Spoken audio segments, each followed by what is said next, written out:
So for the next 10 minutes, I'm going to talk to you about Bordetella pertussis, which causes the illness known as whooping cough. Now, Bordetella pertussis is a gram-negative coccobacilli. So, in order to show you exactly what that means, I went down to the lab earlier and had a look down the microscope. This is actually me. And what you can see is these pink rods on the gram stain. Now, I know that this is an amazing example, but just in case, I also went online and found one that some amateur did, and here it is. Humans are the sole host for Bordetella pertussis, which kind of makes it sound like we've won something, so it's a little bit disappointing when you find out the only thing we've won is more trips to the doctor. It's also highly contagious, and is spread through airborne droplets of bacteria, spread, for example, when you cough. It can also stay alive on surfaces for days at a time, so, for example, a doorknob, or, in this case, your desk at work when your colleague's in after the weekend.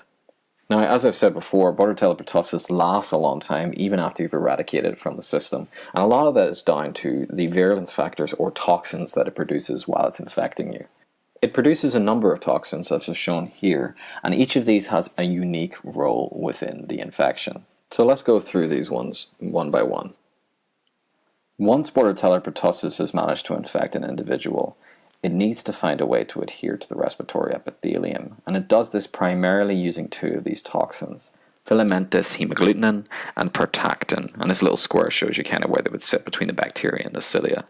Now, they're not as important in terms of the pathology of the disease, but they are important in the creation of vaccines for it. Drukyl cytotoxin, on the other hand, paralyzes the cilia near the site of infection. That means the cilia can't beat, so you get a buildup of mucus. And that's suspected to be the reason why you get this violent coughing, because you're simply just trying to clear the mucus. It's also the reason that the symptoms last as long as they do. It's because the airway just needs time to heal. Now, the next toxin we have is pertussis toxin. Pertussis toxin is secreted exclusively in nature by Bordetella pertussis, and its enzymatically active unit of it, shown here, has been shown to lead to the downstream inactivation of G proteins in eukaryotic cells. This has a range of systemic effects, and we'll go through them now. First of all, it leads to a lymphocytosis, and it does this through a couple of mechanisms that we'll talk about in a second. It also blocks chemotaxis and migration. It leads to a dysregulation of your insulin secretion, normally increasing the amount of insulin you secrete, so you get into a hypoglycemic state. And finally, it increases histamine sensitivity, and this has a couple of consequences that we'll talk about.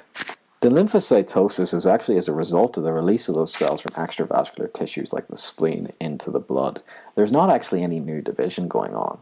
At the same time, the toxin is reducing the ability of those cells to actually exit the blood, so they're just circulating round and round your system. If we're thinking about the change in your histamine sensitivity, that means that there's more leakiness into the airway tissue, so those individuals find it harder and harder to breathe because of that. And when we're talking about the insulin, neonates with severe pertussis have actually been found to have severe hypoglycemia, and that's often a thing that you'll find when people have severe aspects of the disease. And finally, we have adenylyl cyclase toxin. Seen here in this lovely picture I took earlier, it's another one that aids adhesion to the respiratory tract, and it does this by inserting itself directly into the cytoplasm of adjacent cells. It also has an important role inside cells. It binds to everybody's favorite calcium-loving protein, calmodulin, and leads to an increase in the amount of ATP being synthesized into CAMP. Importantly, this is unregulated and highly rapid, and it's very bad news for the target cell. First of all, this is another thing that further suppresses chemotaxis. It leads to the insertion of cation-selective pores into the cell membrane, which means that you get a potassium efflux and theoretically a sodium and water influx. And this means that the cell isn't functioning the way it's supposed to be. So what we're looking at here is an induction of cell apoptosis, and it does this through three mechanisms: ATP depletion, CAMP accumulation, and a cation dysregulation. And overall, this leads to a dead cell. The relevance of this is that it's an immunosuppressive toxin. It targets cells that express complement receptor 3. That's your neutrophils, that's your natural killer cells, that's your macrophages. And in combination with pertussis toxin, it makes it a very potent bacteria. Created using Powtoon.